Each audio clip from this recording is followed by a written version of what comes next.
kanyang bukol lingkod ng Diyos na gagamitin sa magang ito ang ating mahal, Pastora Merlin. God bless po. Lampang tayo bigyan pa lang po sa Panginoon. Purihin po ang Panginoon Diyos at tunay na napakabuti ng Panginoon Diyos at tayo ay pinagsama-samang muli. Yes. Isa lang po tayo magkasama-sama Saturday, weekdays at saka Sunday. Pero ito'y inilaan po ng Panginoon Diyos para po tayo ay i-mold palalo at pag-alawin yung ating pagsamba sa Panginoon, yung ating pananampalataya sa Kanya. Alam niyo po ba, kaisa-isang hiniling ng mga disciples kay Jesus Christ, naturuan sila. Sino po ang nakakaalam? Ito lang po ang isang bagay na hiniling ng mga disciples kay Jesus Christ, naturuan. At mababasa po yan natin sa Luke 11. So, sino po ang nakakaalam doon? The disciples asked Jesus to teach us to pray. Bakit hindi po hiniling ng mga disciples naturuan silang mag-cast out ng demons, magbubuhay ng patay, magpagaling ng mga may sakit?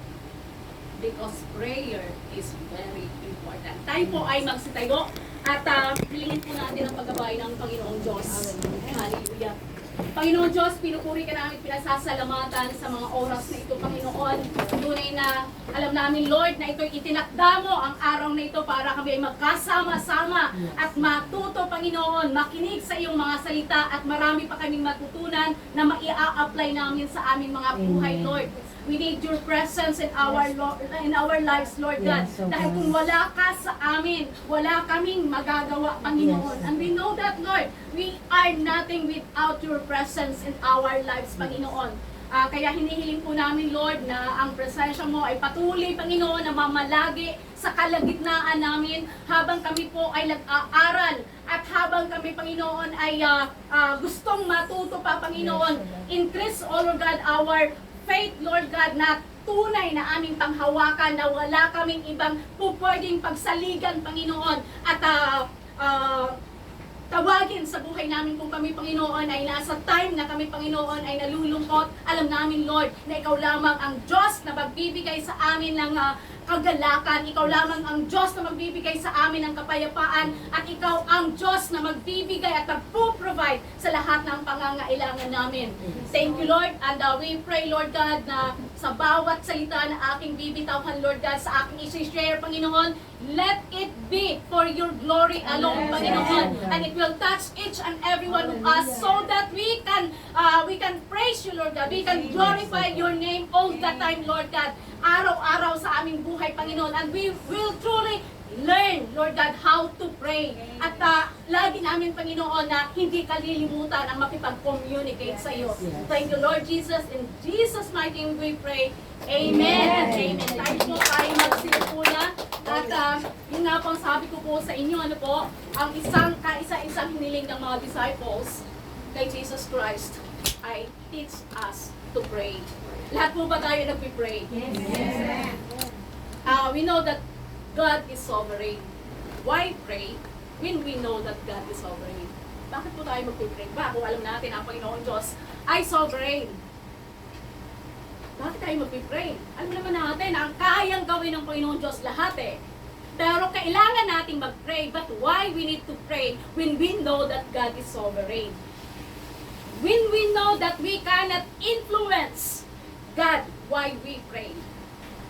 Kasi sabi nga, always His will needs to be done in our lives. Hindi natin po pwedeng impluwensyahan ang Panginoong Diyos. Pero bakit kailangan natin mag-pray?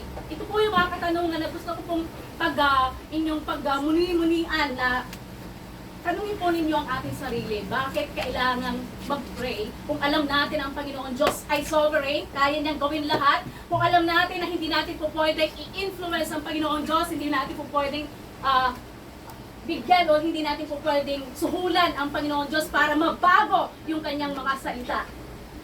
At gustuhin natin na yung ating gusto ang masunod. So, bakit nga ba kailangan natin mag-pray? So, if God cannot be affected by what we say, why pray? Ang Panginoong Diyos ay sovereign. He is sovereign as His word. Tama po ba? Kung ano yung kanyang sinabi, yun ang mapapatupad.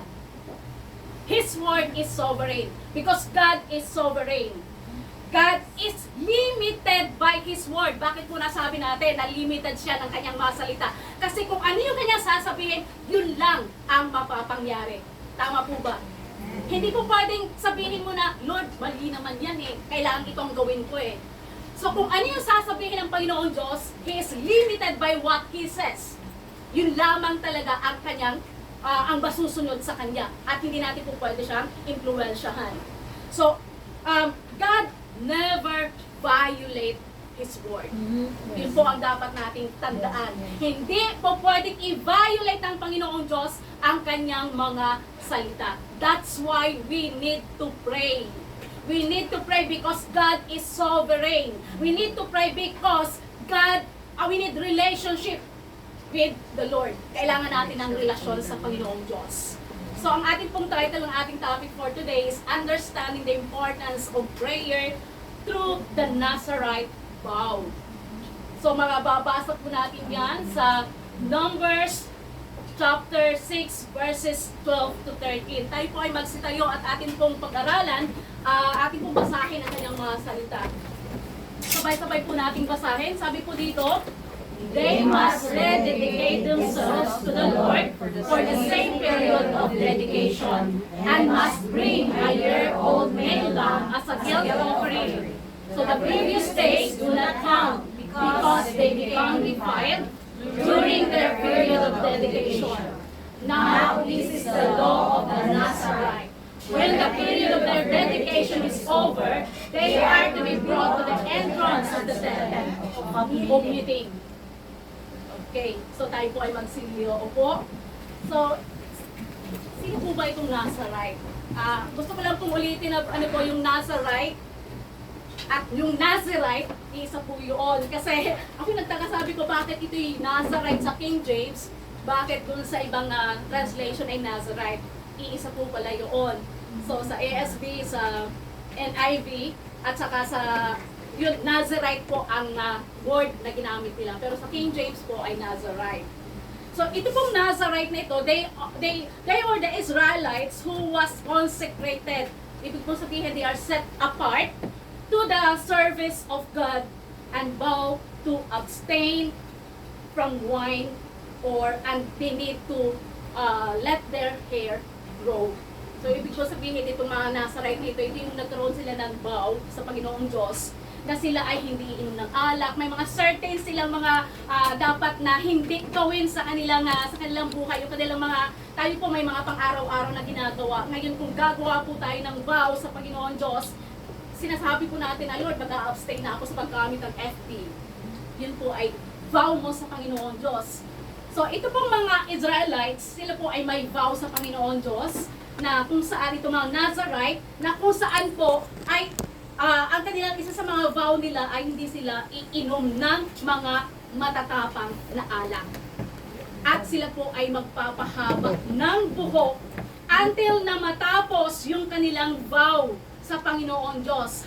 Kasi mayroon po yung time na, Lord, hanggang halimbawa, 1 taon po ako na mag-abstain sa mga bagay na ito. Ito po yung vow nila. Ito yung, pag sinabi po natin na vow, ito po ay yung kanilang firm decision na gagawin for the glory of the Lord. Yun po ang kanilang gagawin na hindi nila i-violate yung kanilang desisyon, yung kanilang pangako sa Panginoong Diyos. So, ang mga Nazarite po, sila po yung mga Israelites na kung saan ay may pangako sa Panginoong Diyos that they will abstain from strong wine, and then at the same time po magpapahaba po sila ng buhok, hindi gugupitan ang kanilang buhok hanggang sila po ay makatapos ng kanilang vow.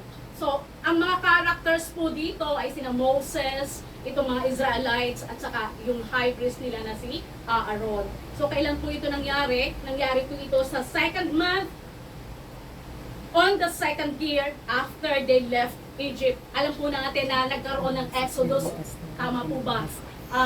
Delivered sila from the hands of the Egyptians, from the hands of Pharaoh, Tapos sila po ay naglakbay dahil papunta sila sa Kainaan. Doon po ang destination nila. So, sa ika-2 taon ng kanilang paglalakbay, sila po ay nasa wilderness malapit sa Mount Sinai. So, ito pong numbers na to, the book of Numbers cover approximately 40 years of Israelite history. So, ito po yung nangyari po ito sa wilderness, malapit po sa Mount Sinai. So, ano po yung mga vow na ginawa nitong mga Israelites? So, those who wanted, yung gusto hindi po ito sa kapitan, sabi niya ng Panginoon Diyos, yung gustong maging Nazarite o mag-abstain sa mga bagay na ito at gustong i-dedicate yung kanilang sarili sa Panginoon Diyos, ito po ang instruction ng Panginoon. Either na ikaw ay babae o lalaki, kung gusto mong mag-abstain, kung gusto mong maging Nazarite, so kailangan mag-abstain ka sa mga certain na bagay na kailangan mong gawin. So, it can be made by man or woman. So, to abstain from all forms of grapes, wine, and wine vinegar. Ito po yung sabi ng Panginoon Diyos. So, you are not allowed to cut hair till the duration of your vow. So, ito ang mga instruction ng Panginoon Diyos. And you are not also allowed to go near the dead body. Kahit ang iyong kamag-anak ay namatay ang iyong ama, namatay ang iyong ina, namatay ang mga kapatid mo o anak mo, hindi ka po pwedeng lumapit sa kanila. At kapag ginawa mo yon, babalik ka ulit doon sa unang araw na kung saan ikaw ay nagsimulang magkaroon ng vow. Parang uulitin ulit yung iyong ginagawa. So, ito po yung mga pinagagawa sa mga Nazarite. So, after the vow has completed, he must go to the temple to bring offering. So, yung male lamb, ram, unleavened bread, grain offering, and drink offering. So, ito po yung after na matapos yung kanilang vow. He will shave his head. Tatagal ko po ang isi-shave na yung kanilang buhok. And burn the hair on the bronze altar. So, isi-shave na yung buhok kasi mahaba na po. So, ngayon, after ng kanilang vow, ay yun po ay ito na ang gagawin ng mga Nazarite. So, afterward, the round thigh, loaf of bread, and wafer bread were to offer to God as a wave offering. And after the vow is finished, he is allowed to drink wine again. So, naunawaan po natin kung ano yung Nazarite vow. So, ito po yung sinasabi tungkol sa Nazarite vow. So, ito pong ating passage nito na makikita sa number 6:12 to 13. It is a passage that conveys a significant insights into the importance of prayer in our lives. Yung kahalagahan po ng pananalangin sa ating buhay, yun po ay kailangan natin. Kailangan po natin para maging maayos ang ating relasyon sa Panginoon Diyos. Though we know that God is sovereign, but we need to pray. Because prayer will get you closer to the Lord. Doon mo nasasabi sa Kanya kung ano yung mga hinaing mo sa Kanya, kung anong mga pinagdadaanan mo. Lahat ng bagay na iyong pinagdadaanan, ang iyong pagpapasalamat sa Panginoon Diyos, ay sa Kanya mo masasabi directly. It is a personal thing. Hindi mo maaari sabihin na, hindi na ako nakapag-pray kasi sa Ate Melly hindi nag-pray. So yung prayer po natin, it is a personal thing. It is intentional. Kailangan gawin po ito ng mga believer. So when Jesus Christ was asked by the disciple to teach them to pray, ang sabi po ng Panginoon Diyos, ng Panginoon Jesucristo, sabi, when you pray. Ibig kong sabihin, kung tayo, we are required. It emphasizes that all believers must pray. Amen. Kasi sinabi niya na, when you pray. Iba po yun sa sinasabi na, if you pray. Kasi pagka sinabi mo, if you pray, it is like conditional eh. Pero pag sinabi po natin na, when you pray, you are required to pray. You are required to talk to the Lord. Yun po ang sinasabi doon. So, iba po pagka sinabi natin na, if you pray. So ito po ay, when you pray, we are all expected to pray. And we must pray. So sabi po dito, kailangan natin talaga na tayo ay manalangin. So while this scripture is a part of Nazarite vow, and the ritual surrounding it, it serves as a profound reminder of how we approach God through prayer and the role it plays in our spiritual journey. Napakalaga po ng panalangin. Sa kanila po, ano po sabi dito, you need to consecrate yourself. You need to be set apart before coming to the Lord. Kailangan ikaw ay malinis bago ka lumapit sa Panginoong Diyos. That's why when we pray, we ask forgiveness first Pinalilinis po natin ang ating sarili, yung ating puso bago tayo lumapit sa Panginoong Diyos. So we are expected to pray because it is the only way that we can talk to the Lord. Ito lang po ang paraan natin para makausap natin ang Panginoon Diyos. So sabi dito, it is a reminder for us that we need to approach God through prayer. Kailangan nating i-approach ang Panginoon Diyos sa pamamagitan ng ating panalangin. So the book of Numbers documents the Israelites' journey through the wilderness, emphasizing their relationship with the Lord. So the Nazareth vow represents a commitment to holiness. Kaya po may mga instruction na you need to be consecrated, you need to be set apart from all these things. Because God wants you to approach Him in holiness. Yun po ang gusto ng Panginoon Diyos. You need to be separated from the worldly influences.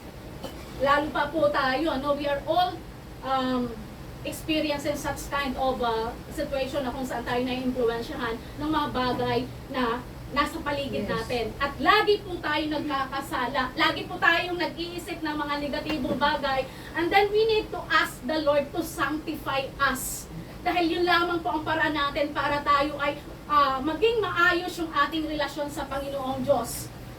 So we need to be separated from the worldly influences and we should dedicate our lives to the Lord. Dapat i-dedicate po natin ang sarili natin sa Panginoon Diyos. Hindi po tayo nakikipaglaro lamang ang pagpunta po natin sa church because we want to be holy in the presence of the Lord. Sabi nga po, itong church is an operating home where we are operated, kung saang area tayo may sakit, kung saang area dapat may tanggalin sa ating buhay. Dito po ginagawa sa church Hindi po tayo perfect na pumunta dito. We all need healing. At yung healing na yun yung ating spiritual healing. Healing, physical healing, emotional healing, and spiritual healing. The more na pumupunta po tayo sa church, the more po tayo na gumagaling sa kung anong sakit mayroon po tayo. Because we can pray, we can talk to the Lord, we can sing a song, we can worship Him. Napakahalaga po ng pagpunta natin sa church. Dahil ito po ay nagbibigay sa atin ng kalakasan, nagbibigay po ito sa atin ng katatagan. So, yun nga po, yung ating ang church, it is operating home. So, ang scalpel ng Panginoon Diyos, alam niyo po ba yung scalpel? Yun po yung knife na ginagamit ng mga doktor sa pag-oopera. Is His proof. Ang katotohanan po masakit Masakit ang katotohanan pagka sinabi sa atin, masasaktan ka. So kapag hinihiwa po tayo ng salita ng Panginoon Diyos, masakit Pero kailangan po natin yun para matanggal kung ano ang mayroong sakit tayo sa ating buhay. At yung kanyang sabi nga, yung scalpel ng Panginoon Diyos ay ang salita niya. At ang kanyang anesthesia ay ang kanyang grace. Ang grace ng Panginoon Diyos, ang anesthesia niya sa atin. Hindi po tayo karapat-dapat sa harapan ng Panginoon Diyos. Pero minahal tayo ng Panginoon Diyos. So, and the only thing that we can do is to give Him, to give Him all the glory. Hindi dapat ibigay. Talaga nasa Kanya na talaga ang glory Because all the glory, honor, and adoration belongs to Him alone. Wala po tayong maibibigay sa Kanya Kundi ang maibibigay lang natin sa Kanya ay ang ating pagsunod. Yung ating obedience sa Panginoong Diyos. So, prayer is a vital part of believers' life. Serving as a means of communication with God and a way to express our commitments and desire.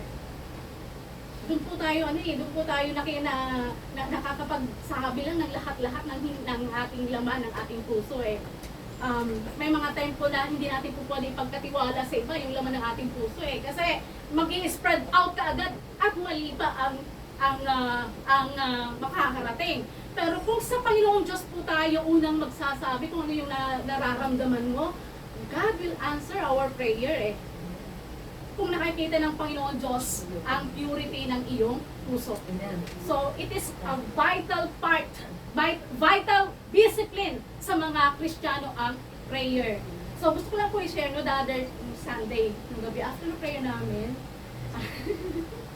hindi ko umatulog, umiiyak po ako kasi ang dami ko iniisip, mga kasamahan ko, yung mga burden na napapagsyara namin. Okay, Lord, wala akong magawa. Sabi ko, kulang ako. Kasi alam mo po natin, ang ating buhay dito, limited tayo. Marami tayong mga pinabayaran, marami tayong pinapadala sa Pilipinas. Marami tayong mga ibang bagay na pinaglalaanan ng ating mga sahod dito. Umiiyak po ako sa Panginoon Diyos. Sabi ko, Lord, parang hirap. Gusto ko tumulong sa mga kapatiran na they are struggling, pero wala akong magawa eh. 1:30 a.m. Ang aking amo ko nasa Switzerland, ang mag-asawa. So 1:30 a.m. Tubig. Ang aking employer na babae nagpadala sa akin ng pera. Sabi ko, para saan ito? Bonus mo. Kaunti talaga, pero alam mo mayroon kang ma-share sa mga kapatiran mo na nag-struggle. So, ito po yung isang paraan na kapag ka po tayo ay lumapit talaga sa Panginoon Diyos, God will answer our prayer. Kaya talagang purihin po ang Panginoon Diyos. Mahalaga po ang ating pananalangin. So, yung prayer po natin is not bargaining to change God's mind. Baka naman sabihin mo na, Lord, pagka aatin po ako linggo, ibigay mo lang po, Panginoon, yung aking design ng aking puso. Lord, asking you to find i-bless mo naman ako, Panginoon. At linggo-linggo na po ako aatin sa church. Hindi po yung ganon. No. Hindi po bargaining yung ating prayer.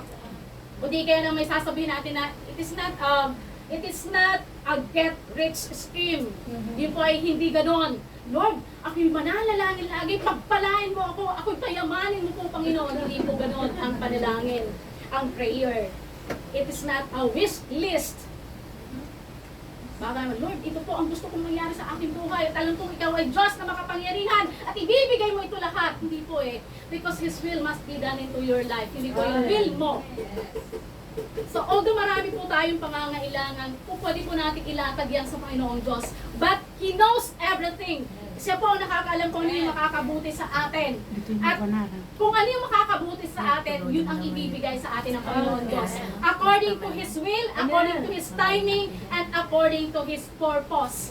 Hindi po sa purpose mo, hindi po sa timing mo, kasi lagi po tayo nagmamadali. Kundi sa purpose, sa will ng Panginoon Diyos, at sa timing ng Panginoon Diyos. Alam natin na kayang ibigay sa atin lahat ng Panginoon Diyos. Pero kung hindi mo kayang dalhin, hindi yan ibibigay sa atin ng Panginoon Diyos. Para pong ganito eh, Lord, alam kong ikaw ay Diyos na makapangyarihan. Lord, padalhan mo naman po ako ng isang sakong bigas. Kaso lang hindi mo naman, alam mo na kayang ibigay ng Panginoon Diyos ang isang sakong bigas. So titingnan ang kapasidad mo kung kaya mo itong bitbitin eh. Kung halimbawa si Ate Nil, maliit sa Ate Nil. Ay, Ibibigay mo ng Panginoon Diyos ang isang gitara sakong lang ang bigas. kaya kong bitbitin. Hindi po, kasi alam ng Panginoon Diyos, kayang ibigay. Amen. Kaya lang hindi kayang bitbitin ang Ate Nil eh. Amen. Baka siya ay mabalian pa. Yes. So, kung ano yung mga bagay na kung saan ay mapapabuti ka, at makakatulong sa at mapapabuti ka na hindi ka masasaktan, yun po ang ibibigay ng Panginoon Diyos sa atin. Amen. Amen po ba? Yun po ang ibibigay ng Panginoon Diyos sa atin. So, ang prayer po, when we feel so upset, when we are worried about what is going on around the world, what is going on in our lives, so ang prayer po ang remedy natin sa lahat ng worries na yan. Yes.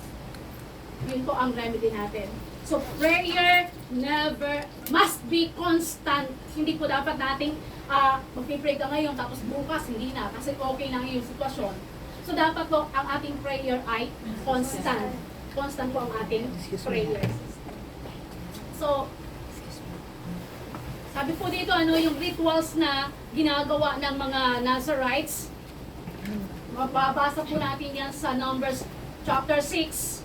Highlight the seriousness of coming before the Lord and the intentionality required in prayer. So yung ating pong prayer, it must be intentional. Amen. Hindi yung, ay, ayaw namang mag-pray ng mga kasama ko. Nag-iisa na lang ako dito. Hindi na ako mag-pray. Naku, tinulugan na ako. Hindi na. Kaya mo, matutulog na rin ako. Hindi po ganon. Kundi, ang prayer po natin, it must be intentional. Yes. Personal at intentional ng ating prayer. Yes. Alam niyo po ba na si Jesus Christ nag-pray madaling araw pa lamang, 4:30, hindi niya kasama ang mga disciples? Tahimik At lang. after na matapos ang prayer ni Jesus Christ, mga 3 Bumababa. hours to 4 hours na prayer, saka pa nagigising itong mga Sinisermonan disciples. niya yung mga... So before doing the miracle, tapos na mag-pray ang Panginoon Diyos eh. Tapos na mag-pray si Jesus Christ. Di po ba sa Genesis chapter 1, in the Yes. beginning was God. Ito ba? God, God. In the beginning, before you do your work, is God. God must be first in your life. In the beginning, before you eat, God must be honor in your life. Tama po ba? In the beginning, before you go home, God must be Amen. remembered. So lahat, bago po tayo gumawa ng mga bagay na dapat natin gawin, lagi pong ang Panginoon Diyos ang unahin natin sa ating buhay. So prayer is our lifeline to God. Kasi kung wala po tayong prayer, paano ka makikipag-usap sa Panginoon Diyos? It is the means by which we connect with the Creator, seek guidance, and find strength. Malimit po tayo emotionally, tayo na nag-struggle, ano po, dahil malayo tayo sa ating pamilya. At may mga time po na pagka nakikita natin yung ating mga kasamahan, yung ating mga kaklase, sila ganito na ang kanilang buhay, bakit ako ganito ang buhay natin? Nakakasira po sa ating nakakapampahina, di po ba? But when we feel that we are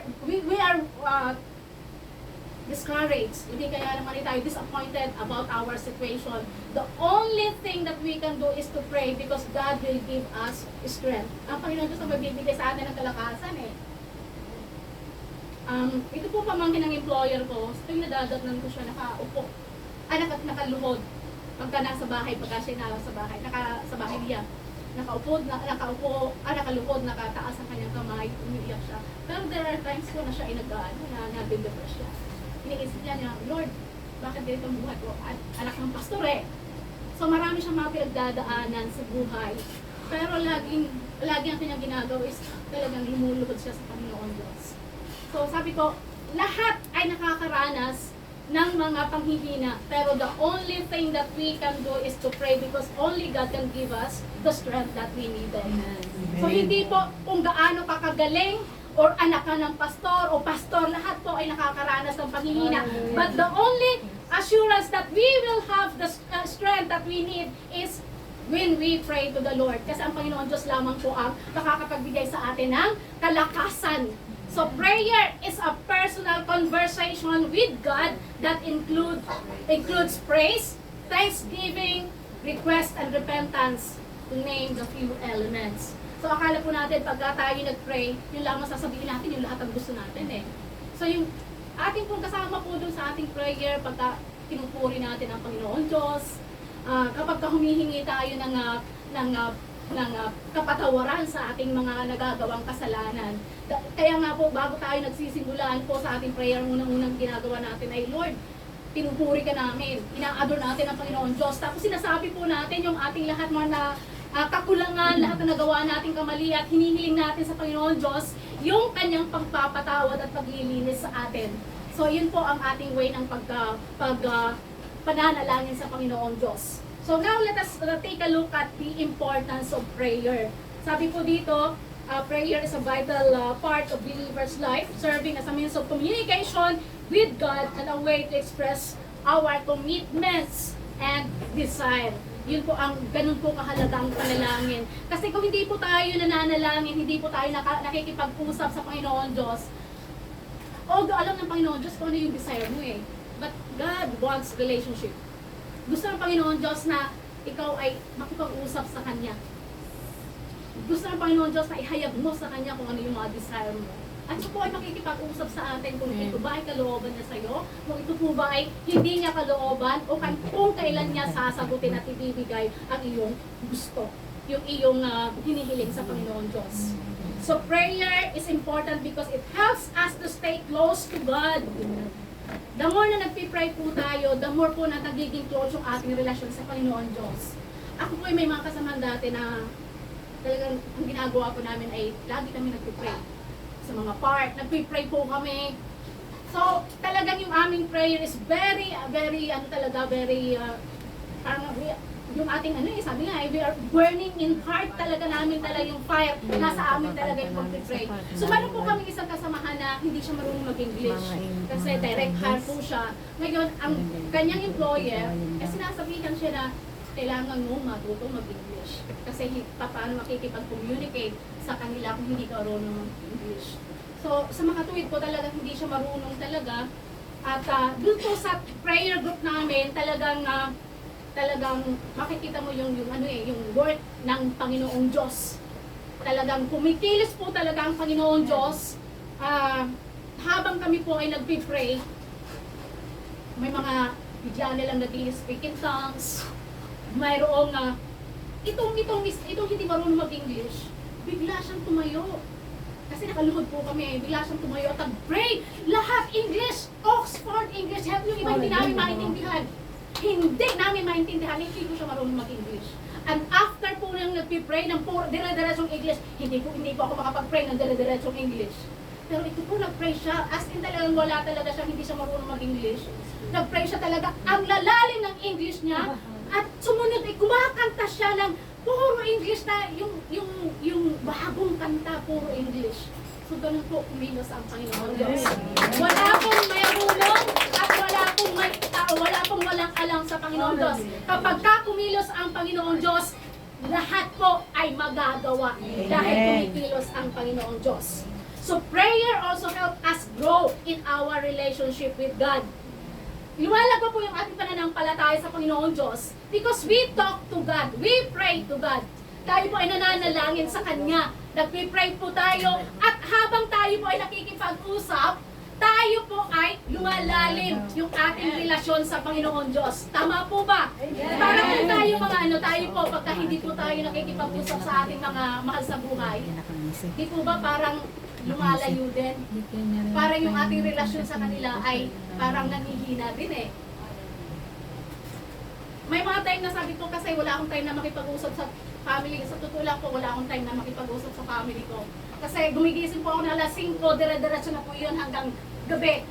Non-stop na trabaho. Kumakain po ako na yun, nakatayo. Nakatayo, kumakain ako, tapos trabaho, ganun. So, ngayon, yung aking relasyon sa family ko, although alam ko mahal nila ako eh, kaya lang nababawasan ko eh, parang, alam mo yung parang, pakiramdam mo may mga time ka na, parang wala yata akong kasama, wala yata nakakaalala na sa akin eh. Kasi nga po, hindi na-develop yung relasyon through communication.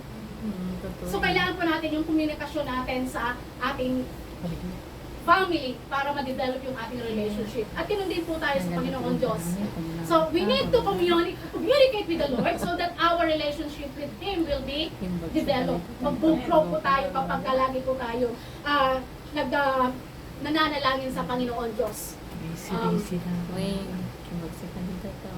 Number 3, prayer also helps us to grow in our relationship with God. The more we talk and spend time with someone, the more we get to know them. Tama po ba? Amen. Habang tayo ay nakikipag-usap sa isang tao, kahit sa atin po, Yes. the more na nakakausap natin isang tao, the more na nakikilala natin siya eh. Pero pagka hindi po siya natin nakakausap palagi, parang although mahal mo, pero parang malayo ang loob mo eh. Kasi hindi mo siya nakakausap eh. Pero the more na nakakausap natin ng isang tao, the more na lumalalim at nagkakaroon ka ng nade-develop yung empathy mo sa iyong kapwa. Makikita mo nade-develop yung iyong relasyon. So ganun din po tayo sa Panginoon Diyos. The more we talk to God, the more we praise Him, the more we worship Him, the more we pray, our relationship with the Lord will be developed. Amen. Mag-grow po tayo sa ating relasyon sa Panginoon Diyos. So, next po ay understanding the Nazarite vow and its connection to prayer. So, ito po mga Nazarites, they are committed to holiness. Kasi yun po ang instruction sa kanila. So, the Nazarite vow represents a deep commitment to holiness and separation from the worldly influences. Nag-commit po sila na, gaya yan, halimbawa tayo po, Lord, mag-a-abstain na po ako ng pag-AFB. Sa time yung gagamitin ko po na time sa pag-AFB, mag-worship na lang po ako. So, ganun po ang ginagawa ng mga Nazarites. They were committed or they are committed to holiness. Meron pong mga bagay na sila ay isinantabi at hindi na lang din ginagawa that time na mayroon silang vow para makafocus sila sa pag-worship sa Panginoong Diyos. So, in prayer, we are called to approach God with purity of heart and intention. Hindi po yung kaya tayo mag-pray kasi napipilitan ka lang. Dapat po pagka tayo po ay lalapit sa Panginoong Diyos, you have a pure heart eh. Yung puso mo ay talagang totoo na, Lord, lumalapit ako. Aminin mo kung ano yung pangangailangan mo sa Panginoong Diyos. Huwag po tayo magkukunwari na, Lord, okay naman ako eh. Pero hindi ka naman pala okay. So dapat open tayo sa Panginoon Diyos kung ano yung nararamdaman. Lord, baka mali po ang aking iniisip, Panginoon. Lord, ituwid mo po ang aking iniisip. So, we are called to approach God with purity of heart and intention. Bakit po ba tayo nagpipray? Bakit naman nagpipray, my Lord? I-course mo nga yung aking kapitbahay. Chismosa po, Lord eh. Ganun po ba? Dapat po yung ating intention ay mabuti ang ating intention, ang ating paglapit sa Panginoong Diyos. So just as the Nazarites set themselves apart, we should strive to remove distractions and seek a closer relationship with the Lord. Dapat tanggalin po natin yung mga distractions natin sa ating mga isipan bago po tayo lumapit sa Panginoong Diyos. At may mga bagay po tayo na kailangan natin ihayag ng totoo sa Panginoon Diyos. Aminin po natin. Aminin po natin yung ating kahinaan. Huwag po tayong mag-pretend na tayo ay malakas kung alam mo na kailangan mo ng kalakasan ng Panginoon Diyos. At dapat po natin aminin yan sa Panginoong Diyos. Then another one, commitment to God. So the Nazarite vow represents a deep commitment to serve God wholeheartedly. Tayo po ba yung ating pagsisilbi sa Panginoon ay talagang wholehearted ba? O napipilitan lang po tayo sa pagsiserve natin sa Panginoon Diyos? Sayang lang. Dahil nayakag ka, dahil, ay wala naman ako ibang mapupuntahan, sige na nga, pupunta ako sa church, magsiserve na nga ako. So, lahat po yan ay nakikita ng Panginoong Diyos. Kung ikaw ay tapat na naglilingkod sa Kanya, kung pwede po tayong maglingkod na pwede nating ang makasama natin ay makikita sa ating sarili. Naglilingkod siya, talagang tapat siya. Kung pwede sabihin ng ating mga kasama na tayo ay tapat. Pero it is between you and God kung talagang ikaw ay tapat sa paglilingkod mo sa Panginoon Diyos. So dapat kailangan nga po talagang pure yung ating intention. Kailangan tapat ka sa Panginoong Diyos, sa paglilingkod mo sa Panginoong Diyos. Kasi we are not playing church, eh. We are here to glorify and honor the Lord. At kung tapat po tayo sa paglilingkod natin sa Panginoong Diyos, lahat po ay mapapagtagumpayan natin. So, prayer is a commitment to a relationship with God, a promise to seek His presence and guidance. Yun po ang number 2. And number 3 po, di po ba nabasa natin na itong mga Nazarite ay may mga sacrifices silang in-offer sa Panginoon Diyos? So, the lamb as a trespass offering signifies the cost of commitment. Ano po yung cost ng ating commitment sa Panginoon Diyos? Tayo po ay magpukumit lang kung magsiserve sa Panginoon Diyos when we are in a good situation. Kung tayo ay nasa maayos na kalagayan, saka po tayo magsiserve. At kung tayo po ay nakakaranas na mga pagsubok sa buhay, ay hindi na ako mag-serve, hindi na mag-serve. Ikaw na muna ang mag-lead ng prayer. Talagang hindi ko kaya. Ang tanong ko ay, where is your commitment? Kasi yung commitment ko na sinasabi, whether you are in a bad situation or in a good situation, kailangan yung commitment mo ay hindi na i-influensyahan. Hindi po dapat yan na nasisira ang commitment mo sa Panginoong Diyos. Baka instead na naging committed ka, committed na ngayon. Committed na po ang ating isipan. Hindi po ba? So, we are called to approach God with nasa na po yung commitment to God. Prayer is a commitment or relationship with God, a promise to seek His presence and guidance. So, next po ay ang rule ng sacrifice. The role of sacrifice po. Ano po yung ating sacrifice na ginagawa para sa Panginoong Diyos? May ginagawa po ba tayo? Kasi it is not just about asking for things from the Lord. Tayo po ba pagka tayo ay nag-pray sa Panginoong Diyos, tayo po ba ay puro lang hingi sa Panginoong Diyos? Or we need to, alam niyo po ba sa kingdom culture, sa kingdom culture, ano po? Sa mga kahilan kung dadalaw ka sa halaan, ikaw ang may daladala na regalo sa hari. At gusto mo makuha ang atensyon ng hari? Give the best that you have. Or give the best that you can give. Ano po ba ang gusto ng Panginoon Diyos na gawin natin para ma-honor natin siya? Nagagawa po ba natin yung best natin to give Him honor and glory and adoration? Hindi po natin nagagawa. No? Pero yung po gusto ng Panginoon Diyos in the beginning, He must be the first. In the beginning, bago pa gumawa, bago pa bumangon, God first. Lahat po dapat siya ang muna sa ating buhay. So yung atin po nga, sabi nga, if you put God or you give God His proper place, everything will fall into place. Tama po ba?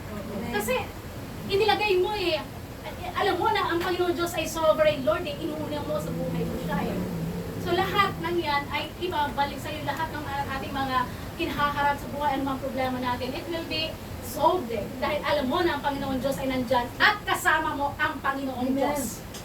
Number 4, the importance of blessing. So in verse 13, the Lord instructs Moses on how to bless the people. So prayer is not only about presenting our request, but also about blessing others.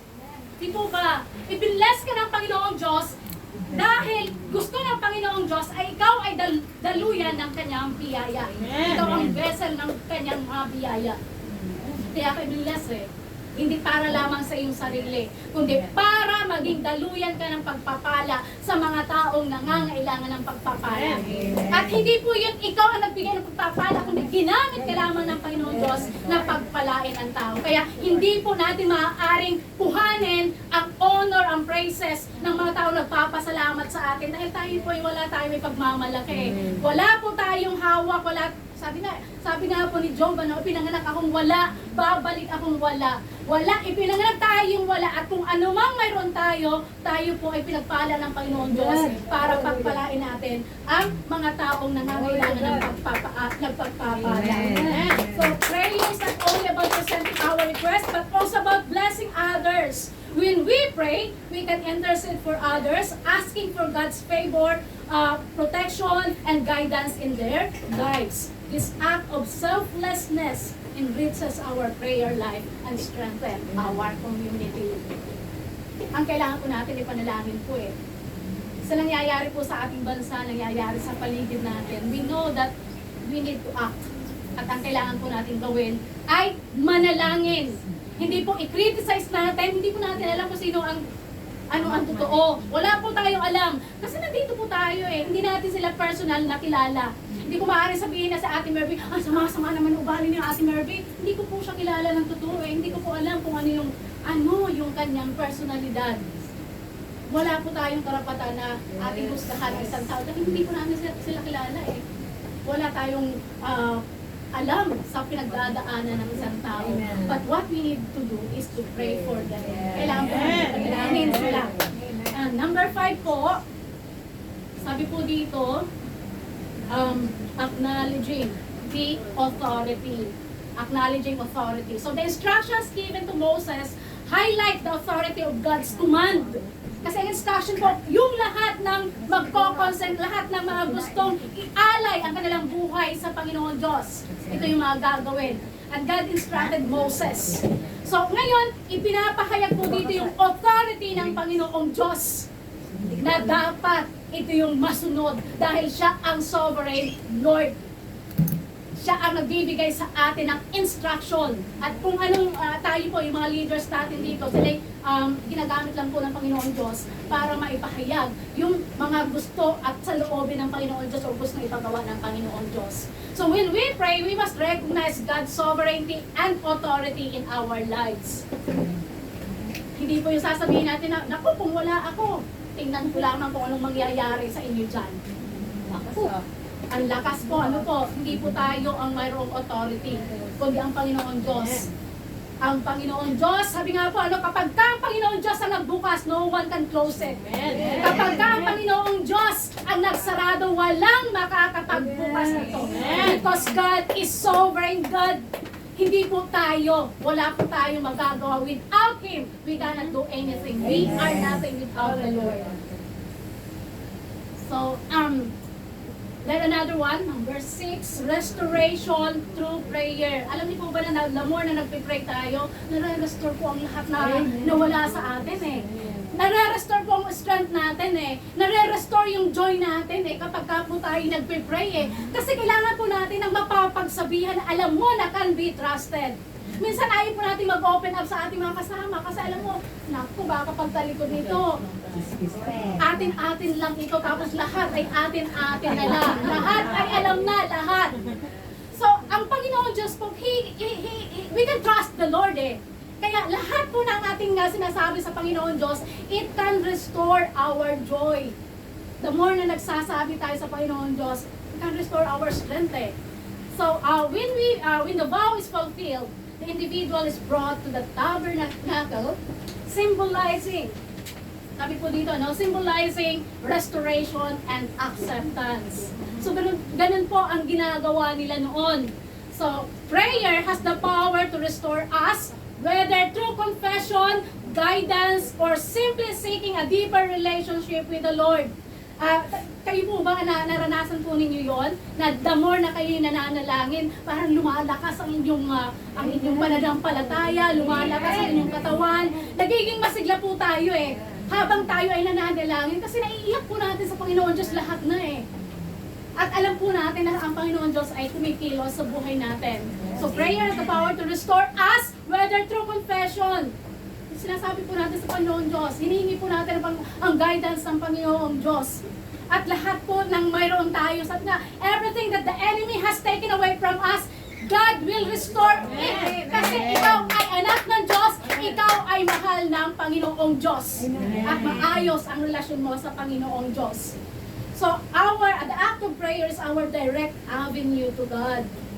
Just as the priest brought individuals before the Lord, our prayer brings us into His presence. The more na tayo nananalangin, nararamdaman po natin yung presensya ng Panginoon Diyos eh. The more na tayo nananalangin, nararamdaman natin kung paano pinagagaling tayo ng Panginoon Diyos. Emotionally, spiritually, and physically, pinagagaling po tayo ng Panginoon Diyos. So when we pray, we acknowledge our dependence on God and invite Him into our lives. Kasi kung hindi po tayo nananalangin, parang sinasabi mo sa Panginoon Diyos na, kaya ko naman eh. Kasi hindi mo ina-acknowledge yung sovereignty ng Panginoon Diyos. Pero kung tayo po'y nananalangin, tayo po'y lumalapit sa Panginoon Diyos, ito po ay ating ipinapahayag sa Panginoon Diyos na, Lord, hindi ko kaya eh. Ikaw lamang ang makakagawa, ikaw lamang ang makakapagbigay sa akin ng solusyon sa aking kinakaharap na problema. So, prayer provides clarity in times of confusion. So, sabi nga po, the Israelites faced numerous challenges in the wilderness, and prayer was their means of seeking guidance. Kapag tapos sila may kinakaharap na mga kaaway, ang unang ginagawa po nila ay sila ay nananalangin. They ask the Lord's guidance before going to the battle. Tayo po ba, bago natin harapin yung problema natin, are we seeking God's guidance? bago po tayo humarap sa mga problema or bago humarap tayo sa sitwasyon na ating parang hirap-hirap nating mapagtagumpayan. So ganun po ang ginagawa ng mga Israelites noon. So before going to the battle, they ask God's guidance. So when we pray, we can ask for wisdom and directions, trusting that God will illuminate our path. So dapat po, pagka po tayo ibinigay na natin sa Panginoon Diyos, huwag na po tayo mag-doubt eh. Nagda-doubt pa po tayo eh. Lord, talagang tutulungan mo ba ako, Lord?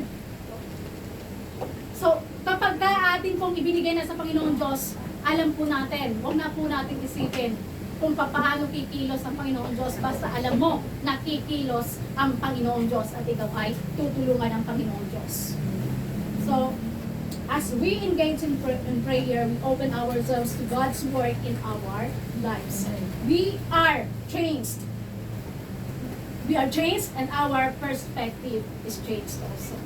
Nababago po tayo. Maging ang ating perspective sa buhay, it is also shifted. Nababago din po. And our hearts aligned with His will. So prayer is not only communication, it is also alignment to the Lord. Nakikipag-align ka sa Panginoon Diyos. Prayer connects us with God and fosters community among believers. Nagkakaroon po ng, ng maayos na, alam niyo kung nag-develop yung relationship, the more na tayo nag-pray ng sama-sama. So, nung una po ang aking, hindi lang si Andrew, sa Ate Melly. Sabi ko, Ate Melly, kailangan ko ng prayer partner, mag-pray tayo sa gabi. Hanggang sa yung iba po muna namin mga kasamahan narinig po, ayun, nakakapag-join po sila kapag po, mayroon silang oras na. Kasi minsan po late nang nakakatapos. So nagsisimula po yung aming prayer ng mga 10:30. So ngayon minsan po kami mga sina Sis Roxanne, mga 5 po kami, minsan 6 po, minsan nakakasama namin si Jora. Yun po, nagkakaroon po ng band, na-open up po, kasi nagkakaroon po ng communication, na-open up yung mga problema na dapat na ilapit sa Panginoon Diyos. At nakakapag-aral po, pinag-aaralan po namin, nag-aaral muna po kami, nagbabible study po kami eh. So ngayon nasa John 10 kami kagabi, susunod po, mamayang gabi John 11. So ganun po ang ginagawa natin, nag-develop po yung relasyon natin, na naunawaan natin yung sitwasyon ng ating mga kasamahan kasi nagkakaroon ng open communication bago po ilapit sa Panginoon Diyos. And number 6 po, last na po ito, the community aspects. So the Nazarite commitment is not only personal, but also involves the community of believers. Prayer connects us with God and fosters community among believers. When we pray for one another, we bear each other's burdens and celebrate each other's victories. Tama po ba? So, nalalaman po natin kung ano yung burden ng ating mga kasamahan eh. At kapag napagtagumpayan po nila kung ano man yung kanilang mga kinaharap sa kanilang buhay, lahat po tayo masaya din eh. Masaya din po tayo, nakiki-rejoice din po tayo sa mga kasamahan natin na napagtagumpayan yung kanilang mga pagsubok sa buhay. So, and ito po, last na po tayo. Conclusion na po. Mahaba po yata. So sabi po dito, Numbers, sa number 6 verses 12 to 13, it provides a rich foundation for understanding the depth and power of prayer. Ganun po kahalaga, ganun po kamakapangyarihan ang panalangin. It calls us to holiness, sacrifice, blessing, and acknowledgement of God's authority and our renewal of commitment to the Lord. So yun po ang kahalagahan ng panalangin. Kaya tayo po ba ay mananalangin na lagi? Amen! Hindi isasantabi yung ating pananalangin kasi yun po ang mahalaga. We can communicate, we can open up to the Lord kung ano yung ating nararamdaman. And God will give us wisdom kung paano natin mapapagtagumpayan yung ating mga pagsubok sa buhay. So, doon po natatapos ang aking pag-share at po rin po ang Panginoon